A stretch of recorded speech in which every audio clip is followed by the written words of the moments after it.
자, 여러분들, 이번 이야기는 시청자 동네꼬마님께서 찾아와 주셨습니다. 동네꼬마님은 현실 공포 이야기를 정말 많이 하시죠. 하지만 저는 그렇게 생각합니다. 요즘 따라서 강력 사건, 이런 것도 당연히 너무 소름 끼치고 무섭지만 뭔가 우리 일상에서 겪는 현실 공포들은 분명히 있잖아요.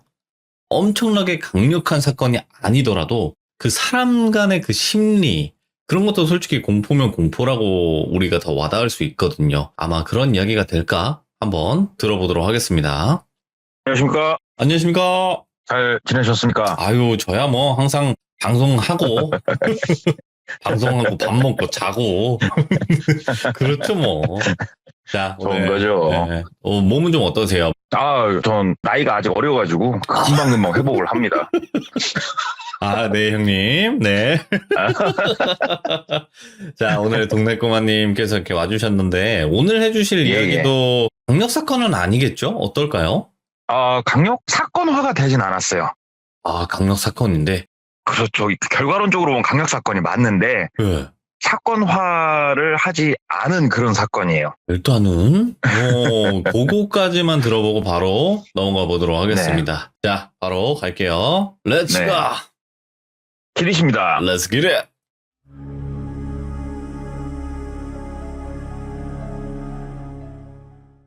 이 이야기 같은 경우에는 제가 신차 판매 쪽에 넘어와서 1년이 조금 못 됐을 때 이제 듣게 된 얘기예요. 이 이야기 같은 경우에는 저를 뽑아주신 지점장님이 계세요. 그리고 그 밑에 제가 들어가서 전에 한번 얘기를 드렸지만 진짜 운이 좋게 6개월 정도 제가 일을 했을 때 저희 매장 판매량 탑을 한번 찍었었고 네. 그 이후로도 정말 열심히 일을 했어요. 그랬더니 지점장님이 제가 되게 이뻐 보였나 봐요. 그래서 영업 왕한테 가서 한번 교육을 받을 수 있는 기회를 주겠다.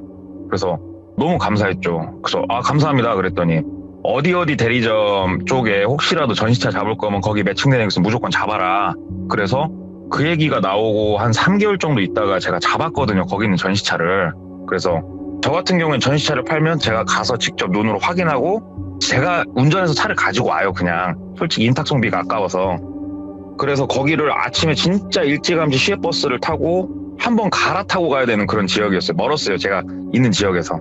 도착하니까 11시가 좀 넘었고 인사를 하고 여기 대표님 좀 뵈러 왔습니다. 저 어디 지점에서 왔습니다. 얘기를 했더니 인사를 했는데 몰랐어요. 여성분이시더라고요. 나이가 좀 있으신. 그래서 인사를 하고 안녕하세요 그랬더니 얘기 들었다고 밥 먹고 가라고 그래서 대표님하고 둘이서 밥을 먹으러 갔어요. 그래서 네. 밥을 먹으면서 영업에 필요한 여러 가지 것들을 설명을 해주는데 본인이 어떻게 해서 영업을 해서 이렇게 했는지에 대해서 말씀해 주시면서 나온 이야기예요. 그래서 이야기를 드려보자면 이분의 자세한 설명은 좀 안 할게요. 본인이 원치 않으셨어요. 나이가 좀 있으신 여성분이에요. 어릴 적에 이분의 기억은 일단 어머니는 없어요. 애초에. 예. 자기가 되게 어릴 적에 돌아가셨고 아버지는 늘 술에 찌들어 사셨다고 그러더라고요. 그래서 초등학교 4학년쯤 됐을 때 반에서 왕따였대요, 본인이. 그래서 늘 외롭고 힘들었었는데 한 여자아이가 일반적인 그냥 아이인데 본인을 색안경 끼지 않고 너무 친절하게 대해주더래요. 그래서 네. 이 아이의 이름을 똘순이라고 해볼게요. 똘순이. 똘순이하고 완전 이제 아삼육이 된 거예요. 친한 이제 단짝이 된 거예요. 그래서 본인이 너무 생활이 궁핍하고 어려우니까 똘순이가 준비물도 한 번씩은 사주고 간식도 사주고 친구들이 본인을 놀리면은 막 친구들한테 뭐라고도 해주고 너무 고마운 친구였다고 그러더라고요. 그리고 본인 집도 데리고 가서 부모님한테 소개를 다 시켜주고 이 똘순이 부모님도 많이 본인을 챙겨줬대요. 뭐 좀 안쓰러워서 그랬는지는 모르겠지만 그러다가 이제 뭐 겨울철이 되면은 진짜로 집에 불을 뗄 돈이 없어갖고 너무 추우면 똘순이가 먼저 와서 우리 집까지 자자 해서 똘순이가 그렇게 좀 되게 추운 날은 와서 케어를 해주기도 하고 그래서 이 너무 고마운 친구하고 인연이 시작이 돼가지고 같은 초등학교, 같은 중학교를 진학을 하고 고등학교를 갈까 말까 고민을 했었대요. 이 대표님께서.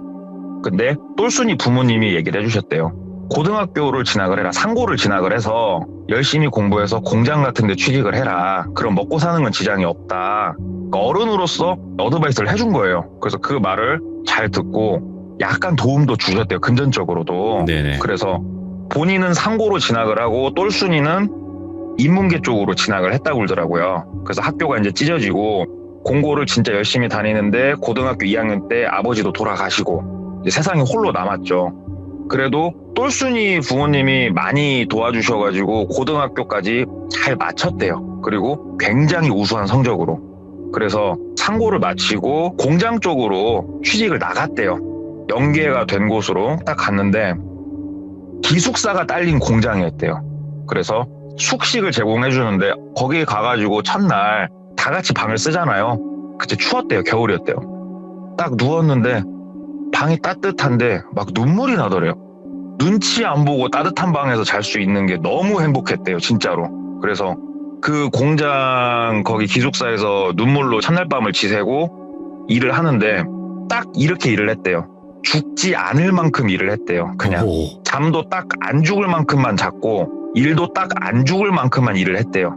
지금은 주 몇 시간 이게 정해져 있지만 옛날에는 그런 게 없었잖아요. 그러니까는 온갖 야근에 특근에 본인이 할 수 있는 데까지 내 몸이 허락하는 한계까지 계속 일을 했대요.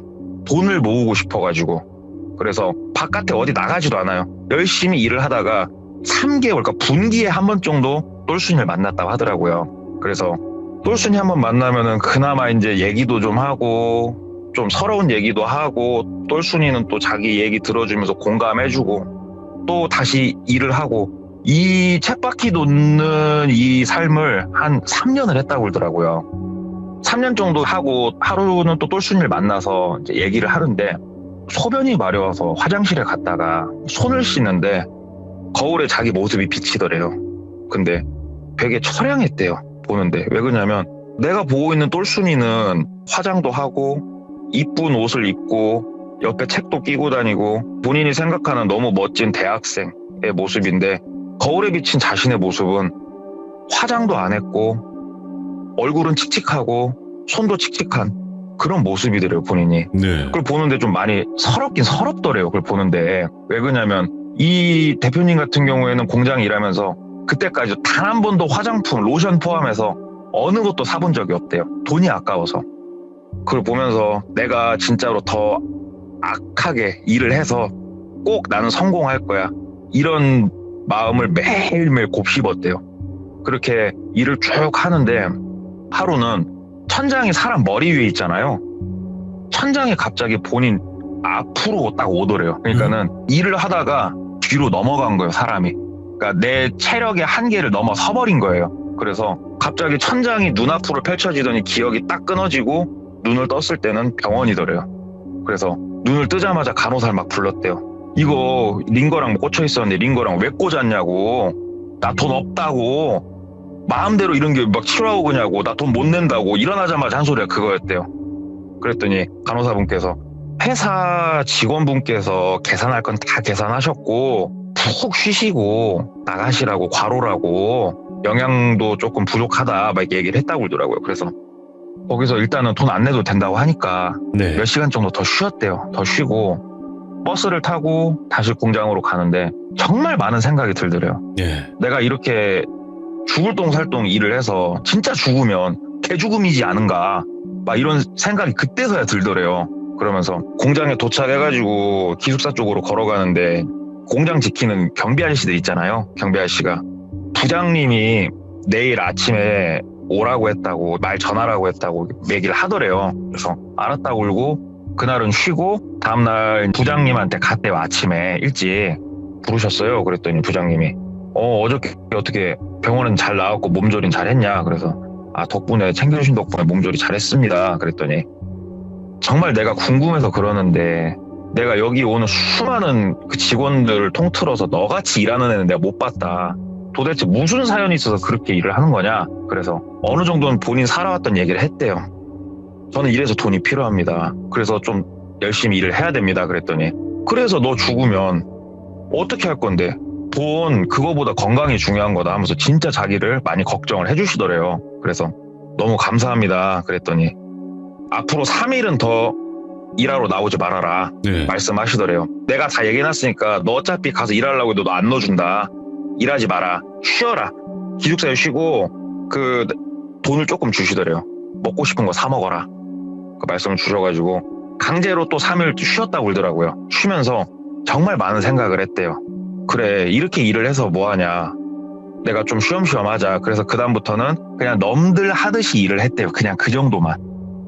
근데 너무 성실한 이 모습을 보고 시간이 좀 더 흘렀을 때 부장님이 호출을 하더래요. 그래서 갔대요. 그랬더니 음료수 먹는 데서 음료수 하나 주면서 그 이름을 똘비라고 할게요. 똘비야, 네가 정말 성실하고 내가 이때까지 본 모든 직원을 통틀어서 너는 성실함 최고인데 언제까지 공장에 있을 수는 없는 거 아니냐. 네가 내 친구가 자동차 판매를 하는 영업을 하는데 그쪽 한번 가볼 생각 없냐 하고 제안을 한 거예요.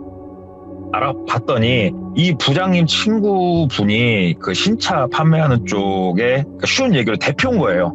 그래서 어디 진짜 쓸만한 똘똘한 사람 없냐고 물어봤는데 똘비가 생각이 나더래요. 그래서 있는데 여자다 그랬더니 여자는 좀 그런데 그러더래요. 왜 신차 쪽 남녀 성비를 보면 아시겠지만 또 옛날이니까. 근데 강력하게 추천을 했대요. 그리고 똘비한테 물어보고 똘비가 이틀 정도 고민하고 한번 해보겠다고 얘기를 했대요. 왜냐면은 공장 생활에서 벗어나서 뭔가 또 하나를 이루고 싶다는 생각이 많이 들었다고 그러더라고요. 그때 사건 이후로. 모아둔 돈도 상당히 좀 됐고 이제는. 그래서 나가서 정말 싼 월세방을 하나 얻었대요. 월세방을 하나 얻고 재래시장에 가가지고 여성 정장 있잖아요. 여성 정장을 한 벌을 딱 샀대요. 구두랑 딱 사서 본인 그 월세방에 정장을 벽에다 걸어놓고 앉아서 이렇게 보는데 그때 한 번 또 눈물이 나더래요. 기숙사 들어가서 눈치 안 보고 따뜻한 방에 앉았을 때 눈물이 한 번 나더니 이제는 월세지만 내 방이 생겼다. 열심히 사니까 이렇게 뭔가 오는구나 하면서 또 눈물이 나더래요. 그리고 신차 영업을 이제 시작을 했는데 쉽지 않죠. 정말 쉽지 않죠. 온갖 희롱에 시달려야 됐었고 수많은 선배들의 쿠사리에 진짜로 몸둘 바를 모르겠더래요. 그래서 버티기가 너무 힘든데 악으로 깡으로 버텨온 똘비잖아요. 어떻게든 버텼대요. 그러면서 분기에 한 번 정도 똘순이를 만나가지고 힘든 부분 토라고 얘기하면 똘순이는 항상 토닥여줬대요. 그러면서 나는 지금 이제 대학교 졸업하고 나도 일반 회사를 다니고 있지만 회사 생활이란 게 다 똑같은 거다 똘비야 하면서 똘순이가 막 위로해주고 또 거기에 힘을 얻어서 똘비는 열심히 영업을 하는데 생각처럼 안 되고 그렇게 시간이 그 브랜드에서 2년을 있었다고 그러더라고요. 근데 차는 못 팔았지만 성실함 하나만큼 확실히 소문이 날 정도로 정말 성실하셨다고 그러더라고요. 그러니까 지금 제가 소속해 있는 브랜드에 지점장님이 한번 보자고 했대요. 그래서 만났더니 우리 브랜드로 넘어올 의사 없냐. 그래서 고민을 하다가 자기 매장 내부 분위기도 좀 안 좋고 그래서 그때는 또 저희 브랜드가 잘 팔리던 그 시기가 있거든요. 넘어갔다고 그러더라고요. 넘어와가지고 일을 쭉 하는데 호랑이가 날개를 달았다는 표현을 쓰시더라고요. 저희 브랜드에 넘어와서 교육도 받고 일을 하는데 진짜 어마어마한 판매량 올리기 시작을 한 거예요. 이 성실함까지 딱 뒷받침이 되면서 저희 쪽 브랜드로 넘어와서 딱 1년이 지났을 때 그 해당 지역 내에서는 독보적인 존재가 됐대요. 판매량으로. 그리고 1년 반이 넘어갔을 때는 권역이라고 표현을 하는데 훨씬 큰 규모의 지역에서 이 대표님 이름 3글자, 똘비 이름 딱 3글자 되면은 모르는 영업사원이 없을 정도의 판매량을 올리기 시작을 했다고 그러더라고요. 그 정도 판매량을 올리는 영업사원은 일반 직장인들 평균적으로 그냥 대충 보면은 3달, 4달 봉급을 평균적으로 매달 벌죠, 그냥. 그 정도는 돈벌이가 되니까. 근데 아까 얘기했다시피 돈을 허투루 10원도 안 쓰는 사람이에요. 진짜 찔러도 피 한 방울 안 나올 정도로 돈을 그렇게 악착같이 차곡차곡 모으는데 하루는 친구 똘순이가 전화가 온 거예요. 똘비야 만나서 차 한잔 마시자. 그래서 만났대요. 근데 그날따라 늘 밝은 똘순이가 표정이 되게 안 좋더래요. 한두 해 본 사이도 아니고. 야, 왜 그래? 표정이 왜 그래? 그랬더니 그게 아니고 지금 살고 있는 집을 내가 빼고 이사를 가야 되는 상황이 왔는데 돈이 없다. 혹시 미안한데 2천만 원만 좀 빌려줄 수 있겠냐 얘기를 한 거예요. 2천만 원이란 돈이 지금도 이렇게 큰데 그 당시에는 훨씬 더 컸겠죠. 근데 똘비가 이 얘기를 딱 듣자마자 아무런 질문도 없이 그 계좌번호 적어서 주라고. 오늘은 시간이 늦었으니까 내가 내일 아침에 은행 문 열면 바로 가서 이체를 해주겠다. 얘기를 한 거예요. 그러니까는 눈이 동그래져가지고 똘순이가 내가 이 돈을 하면서 언제 주고 막 이런 얘기를 하려고 하는데 똘비가 입을 막았대요.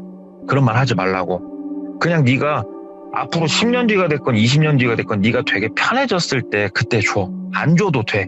내가 너하고 네 부모님한테 얻은 은혜가 있는데 나 그렇게 안 해도 된다고. 힘들면 얘기하라고. 돈이 더 필요하면 얘기하라고. 나 너한테 다 베풀 수 있다고. 내 유일한 친구가 너인 거 알지 않냐고 그랬다고 하더라고요. 그래서 다행히 똘순이는 뭐 일이 잘 넘어갔나 봐요.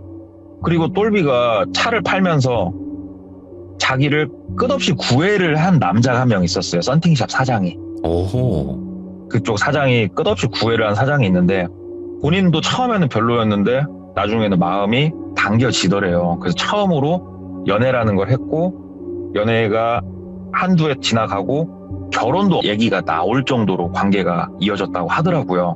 그래서 결혼을 하려고 보니까 이 썬팅샵 사장 아버지가 해당 지역에서 상당한 재력가셨다고 그러더라고요. 예. 뒷배가 탄탄한 그런 남자였던 거예요. 근데 자기 힘으로 그냥 먹고 살고 있는. 어찌됐건 그 전에도 똘순이하고 몇 번 얼굴도 보여주고 인사도 하고 했는데 결혼 얘기까지 나오니까 똘순이한테 제일 먼저 얘기를 하고 싶었대요. 똘순이를 불러서 저녁에 술을 한 잔 먹으면서 결혼을 하려고 한다. 그러니까 똘순이가 반대를 하더래요. 우리 똘비가 어떻게 여기까지 왔는데 나 이렇게 썬팅샵 하시는 분한테는 내 친구 못 준다고 안 된다고 얘기를 했대요. 그래서 아니야 똘순아 너무 걱정하지 마. 어디 사거리 보면은 그 건물 큰 거 있지 아버지 거고 하면서 얘기를 해준 거예요. 예. 그랬더니 똘순이가 눈이 동그래지더래요. 똘비 너는 진짜 열심히 살더니 운이 피는구나 하면서 또 축하를 그렇게 해주더래요 친구가. 예. 그래서 그 친구의 축하 아래 또 친구 부모님한테 인사도 다 드리고 자기 부모님 같이 결혼을 이제 6개월 뒤에 하기로 한 거예요. 그리고 결혼식이 한 달 정도 남은 어느 날 똘순이가 연락이 왔대요. 똘비야 너 앞만 보고 뛰어왔지 않냐. 오 그렇지. 우리 둘이 여행을 간 적이 없다 그러더래요. 그네 우리 중학교 때는 너무 어렸고 고등학교 때는 우리가 다른 학교로 지나가게 됐고 그네 우리 둘이 여행 간 적이 한 번도 없다. 나도 생각도 해본 적 없다 얘기를 하니까 결혼하면 이제 더 우리 둘이 여행 못 갈 건데 결혼 전에 우리 둘이 여행이나 한번 가자 그러더래요. 그래가지고 여행은 너무 가고 싶은데 여행이 뭔지를 모르겠더래요. 태어나서 한 번도 가본 적이 없어가지고 그래서 일단은 알았다 그랬더니 하이킹을 가자고 얘기를 한 거예요. 똘순이가. 그래서 배낭도 사고 처음으로 배낭에다 먹을 거랑 이것저것 쟁이고 나머지는 똘순이가 챙긴다고 해서 만나기로 한 날 만나서 똘순이 차를 타고 이동을 한 거예요. 한참 어디론가 가더래요. 그리고 산기슭에다 차를 대고 거기서부터 이제 하이킹을 시작을 했대요. 둘이서. 산을 타는 게 아니고 산 밑둥을 따라서 이렇게 쭉 걸어다니는 거 있잖아 하이킹. 3시간을 넘게 진짜 다리도 안 아프더래요. 행복하더래요. 태어나서 이런 편안함을 느끼면서 얘기를 이렇게 나누면서 해본 게 처음이어서 너무 좋더래요. 그래서 막 수다를 떨면서 하이킹을 쭉 하다 보니까 그때가 3월 극초반이었다고 그러더라고요. 쭉 걷다가 이제 한 4시 반 5시 되니까 날이 어두워질 거 아니에요. 그러니까는 텐트를 치고 자기로 한 거예요, 둘이. 막 이런 것도 너무 설렜대요, 진짜. 그래가지고 텐트를 어디서 치고 자지 그랬더니 내가 포인트 다 알아본 데 있다고 좀만 더 가면 된다고 해서 거기서부터 한 30-40분 정도 더 걸어갔더니 산속이라고 생각하면 안 되는 게 이제 산 밑둥을 따라 돌았기 때문에 마을이 있고 마을에서 좀 떨어진 뒤편으로 수련원 같은 건물을 한참 짓다가 중단한 건물이 하나가 보이더래요. 4층짜리 상당히 좀 높았대요. 그 건물로 들어가더래요. 그래서 야 무서워 그랬더니 네가 몰라서 그러는데 이렇게 텐트를 치고 자는 건 좋은데 겨울에는 멧돼지라든가 산짐승들이 냄새 맡고 온다고 위험하다고 여기서 많이들 쉬고 한다 걱정 말아라 우리 둘이 있는데 뭐가 무섭냐. 그래서 일단은 친구 따라서 그 건물로 들어갔대요. 2층에 올라가서 2층 그 시멘트 바닥 위에다가 이제 간단하게 작은 텐트를 쳤대요. 작은 텐트를 치고 앞에서 이제 코펠이랑 놓고 밥도 해서 먹으면서 옆쪽을 보니까 저 멀리 마을 불빛도 보이고 하니까 아무것도 안 보이면 무서웠을 건데 마을 불빛이 보이니까 괜찮더래요 좀. 그래서 친구랑 뭐 이런저런 얘기하는데 다행히 바람도 좀 막아주고 건물이니까 나름 둘이 있으니까 아늑하니 괜찮았대요. 겁이 없는 건지 뭔지 모르겠는데 거기서 둘이 싸가지고 맥주도 먹고 막 얘기하고 놀다가 텐트로 자러 들어간 거예요. 네. 그래서 침낭에 쏙 들어가서 누웠는데 진짜 너무 많이 행복했대요. 태어나서 이런 걸 처음 해봤고 이런 감정도 지금 처음 느껴보고 나도 앞으로는 조금 더 여유롭게 이런 거를 여가 생활을 가지면서 살아야겠다 이런 게 느껴지더래요. 그리고 술도 한잔 했겠다. 스르륵 잠에 빠진 거예요. 이제 쿨쿨 자는데 꿈속에서 본인이 그냥 길을 걸어가고 있었대요. 걸어가는데 할머니 한 분이 본인 앞을 가로막더래요. 꿈속에서. 그래서 옆으로 피해가려고 왼쪽으로 이렇게 싹 갔는데 할머니가 왼쪽으로 딱 오면서 막더래요. 또 본인을. 그래서 할머니 무슨 일 있으세요? 그랬더니 할머니가 귓방맹이를 귀싸대기를 팍 때리더래요. 할머니가. 그러니까 뺨을 맞고 너무 아프더래요. 꿈속이지만. 그래가지고 왜 그러세요? 그랬더니 또 반대쪽 귀싸대기를 팍 때리더래요. 할머니가 쉬지 않고 막 때리니까 본인 얼굴을 감싸고 왜 이러세요? 왜 이러세요? 하면서 막 두드러 맞다가 깬 거예요. 꿈에서. 깼는데 머리가 진짜 터질 것처럼 아프더래요. 막 예. 머리가 너무 아프고 앉기가 힘들 정도로 어지럽더래요. 숨도 안 쉬어지고. 그래서 어두우니까 옆에 친구한테 똘순아 하면서 막 부르려고 더듬는데 옆에 친구가 없더래요. 그래가지고 텐트 지퍼를 내렸대요. 텐트를 지퍼를 내리고 이렇게 나왔는데 일어나기 힘들어가지고 주저앉아가지고 가만히 좀 있었대요. 바깥 공기 마시고 하니까 좀 낫더래요. 좀 낫다 하고 텐트 하나 이렇게 보니까 가스로 우리 그 난방하는 거 있잖아요. 텐트 용품. 예. 그게 이제 틀어져 있더래요. 텐트 안에. 그래서 저것 때문에 내가 이렇게 머리가 아픈가? 죽겠다 하면서 텐트 위에 걸려있던 랜턴 하나 주워들어가지고 똘순아 하면서 막 찾은 거예요. 근데 똘순이가 안 보이더래요. 똘순이를 이제 찾으려고 이제 그 랜턴을 들고 쭉 일어나가지고 비틀거리면서 본인도 되게 무서웠대요. 친구가 없으니까. 막 똘순이를 찾아 나서는데 어둠 저 뒤편을 랜턴을 딱 비췄는데 거기에 똘순이가 서 있더라는 거예요. 그 계단 쪽이었대요. 똘순이를 딱 봤는데 놀래기도 했고 한편으로는 좀 안도감이 들기도 했고 똘순아 어디 갔었어? 왜 불러도 대답을 안 해? 그랬더니 똘순이가 그러더래요. 그래서 왜? 그랬더니 똘비야 여기 우리 말고 누가 더 있는 것 같아 이렇게 얘기를 하더라는 거예요. 그래서 본인도 목소리를 죽였고 똘순아 그게 무슨 말이야? 우리 말고 여기 누가 더 있어? 그랬더니 소리 내지 말고 지금 따라와. 그러면서 똘순이가 똘비 손을 잡고 2층에서 있었잖아요. 3층, 4층, 옥상까지 데리고 올라가더래요. 올라가면서 막 얘기를 하더래요. 우리 말고 지금 누가 있어. 야 이거 좀 위험한 것 같아. 일단은 좀 피해야 돼. 그러면서 똘순이가 손을 잡고 막 올라가더래요. 그래서 옥상까지 올라갔대요. 근데 본인이 진짜 계단을 오르기도 힘들 정도로 어지러웠는데 옥상까지 올라와가지고 옥상 문 밖으로 나가니까 똘순이가 똘비를 앞으로 밀어놓고 똘비야 잠깐만 있어. 그러더니 똘순이가 옥상 문을 팍 닫아버리더래요. 그리고 똘비가 야 어디가 하면서 문을 열라고 하는데 문이 안 열리더래요. 잠겨가지고. 그래갖고 이제 누가 있다고 했으니까 혹시 똘순이가 먼저 뭐 망을 보러 갔나. 본인 지금 몸 가누기 힘드니까. 그래갖고 문을 두들기거나 큰 소리를 내려다가 참았대요.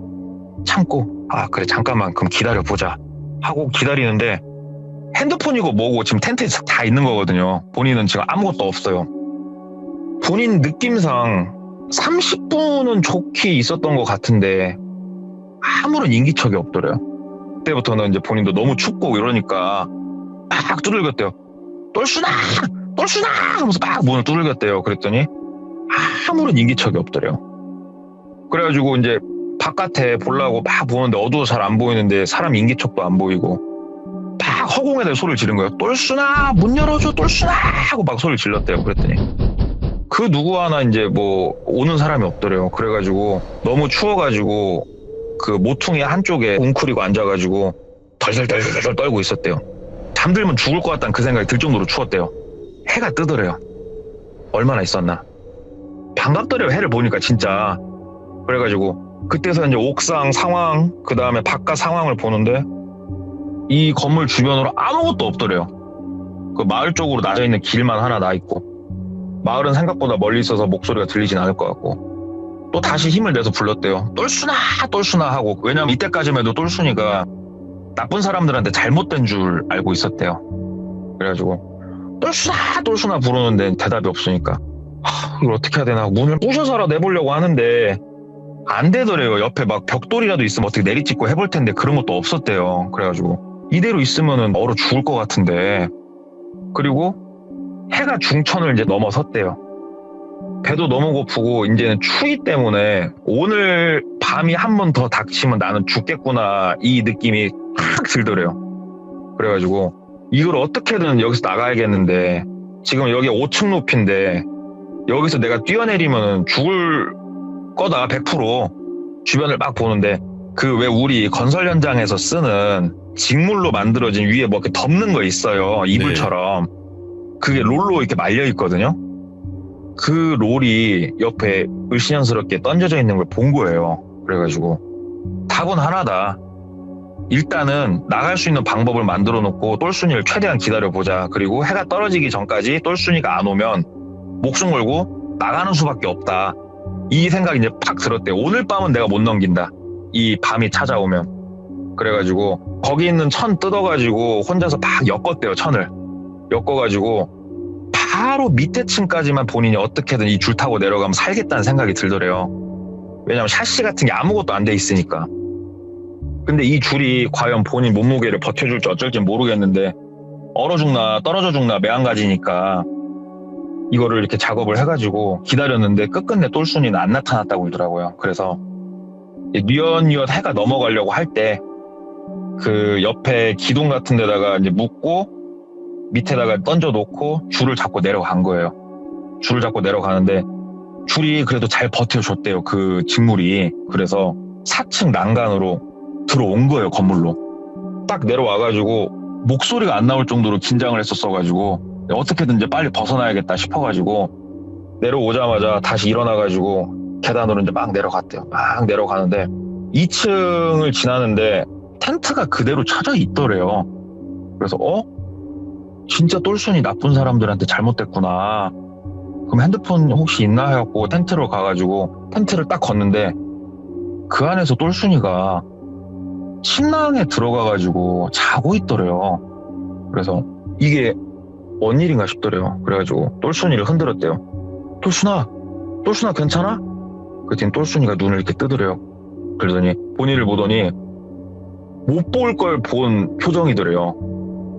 네가 왜 여기 있어? 그러더래요. 똘순이가. 내가 왜 여기 있긴. 야, 왜 옥상문 안 열어줬어? 나 얼어 죽을 뻔했어. 만약에 지금 내가 안 내려왔지 오늘 밤에 나 얼어 죽었어. 너 왜 그래? 무슨 일이야? 무슨 일이 있었길래 그래 도대체? 그랬더니 똘순이가 침낭에서 이렇게 막 나오더래요. 막 나오면서 진짜 너는 뭘 해도 되는 애다. 그래요. 그래갖고 그게 무슨 말이야? 그랬더니 눈빛이 분노에 이제 점점 이글거리는 게 보이더래요. 사람이 분노로 이글이글 하면서 너는 왜 항상 일어나? 왜 항상 짓밟아도 일어나? 너는 왜 그래? 너는 왜 죽질 않아? 너는 왜 쓰러지질 않아? 너 때문에 나만 이렇게 살아? 그러면서 옆에 이제 저녁 밥도 해먹고 했으니까 뭐 이것저것 있을 거 아니에요. 뾰족한 뭔가를 짚더니 본인한테 달려들더라는 거예요. 그래가지고 똘비가 너무 당황스러워가지고 거기서 몸싸움을 했대요. 여자 둘이서. 진짜 죽지 않으려고 치열하게 몸싸움을 했대요. 둘이서 치열하게 몸싸움을 하다가 이 똘비가 지금 몸이 밤새도록 얼었었잖아요. 그래서 도저히 안 되겠고 또 똘순이가 힘이 좋더래요. 그래가지고 도망을 일단 치기 시작을 했대요. 한참 몸싸움을 하다가 잡히면은 진짜 죽는다 이 생각이 들더래요. 근데 이해가 안 되대요, 머릿속으로. 도대체 내 친구 똘순이가 왜 저러지? 1, 2년 봐온 친구가 아닌데 왜 저러지? 그래서 막 마을 쪽으로 뛰는데 본인이 달리기가 더 빨랐는지 체력이 더 좋았는지 어쩐지는 모르겠습니다만 거기서 빠져나왔다고 그러더라고요. 이 대표님께서. 나와가지고 제일 먼저 전화 온 곳이 연고가 없으니까 결혼하기로 한 그 남자 있잖아요.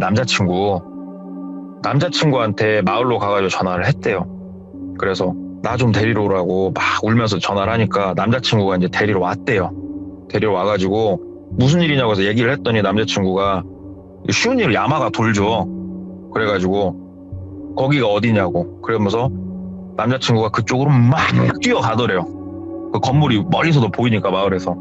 그냥 기다렸대요. 오돌오돌 떨면서 마을에서. 그랬더니 남자친구가 한참 있다 다시 오더래요. 그러더니 거기 갔는데 텐트는 있는데 아무도 없다고. 거기 똘순이 걔 있던 거 맞냐고. 맞다고 걔. 그랬더니 일단은 가자. 일단은 집으로 가서 얘기를 하자.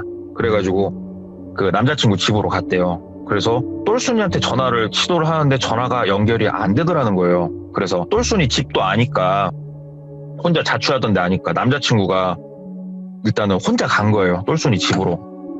근데 집에 가도 인기척도 없고 불도 안 켜져 있고 이게 한 일주일 넘더라. 똘순이가 연락조차가 안 되는 거예요. 그래서 이제 똘순이 부모님한테 전화를 드렸대요. 전화를 드려가지고 혹시 똘순이 연락된 거 있냐? 아니 연락 온 거 없다. 근데 여기서 이제 규종님들이 이런 생각이 들 거예요. 경찰에 바로 신고를 해야지 뭐 하는 거냐. 근데 저도 똑같은 질문을 했어요. 네. 일주일이 넘는 시간 동안 왜 신고를 안 하셨냐고. 그랬더니 친구가 무슨 이유가 있어서 그랬는지 알지도 못한 상태에서 신고를 할 수는 없었대요. 그 정도로 이 친구에 대한 마음이 각별했었어요. 이 대표님이. 똘비가.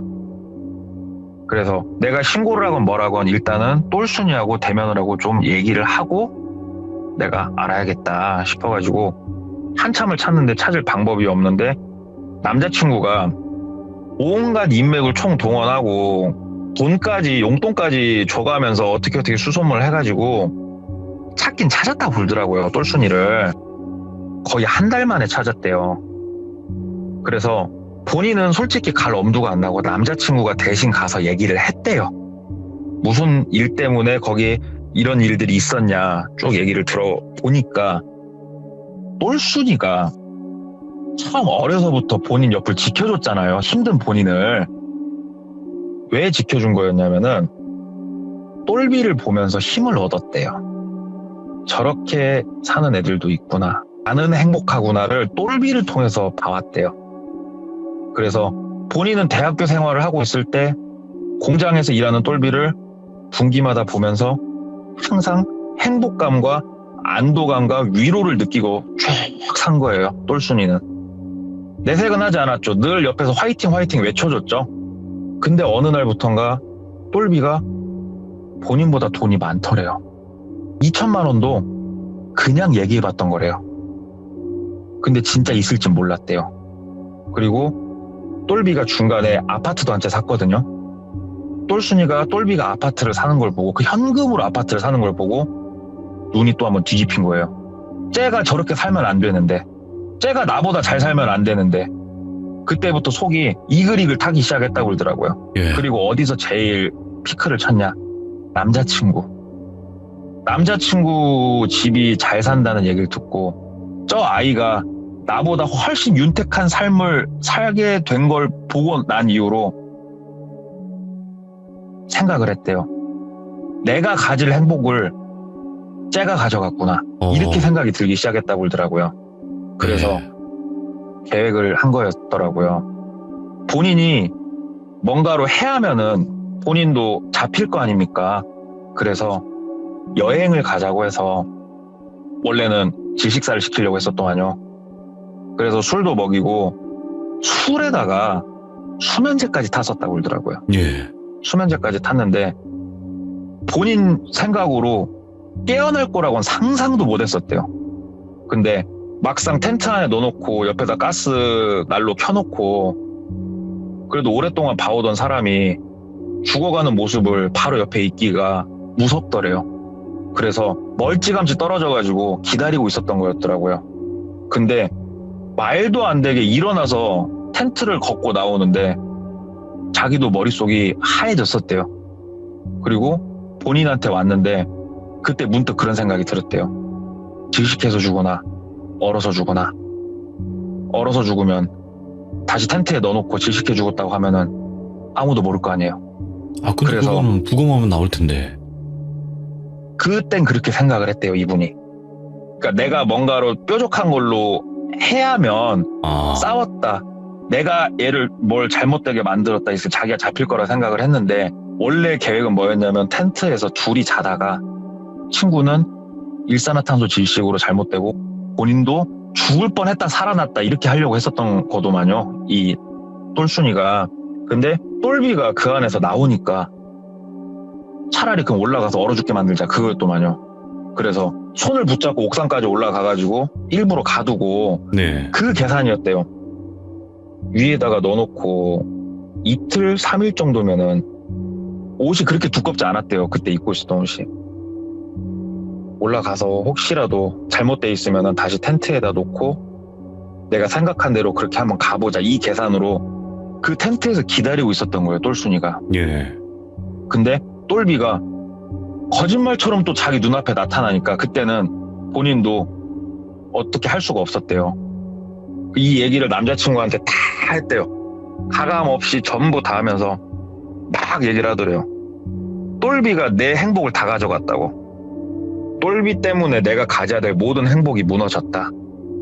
쟤를 보면서 항상 쟤는 나보다 내 발밑에 있었어야 되는데 나를 올라선 쟤가 너무 싫다. 이걸 보다 보니까 눈이 뒤집혀가지고 이제 그런 계획까지 세웠던 거더라고요. 근데 이 영업을 하면서 왜 이 이야기까지 이분이 나오게 됐냐면은 저한테 그걸 얘기를 하더라고요.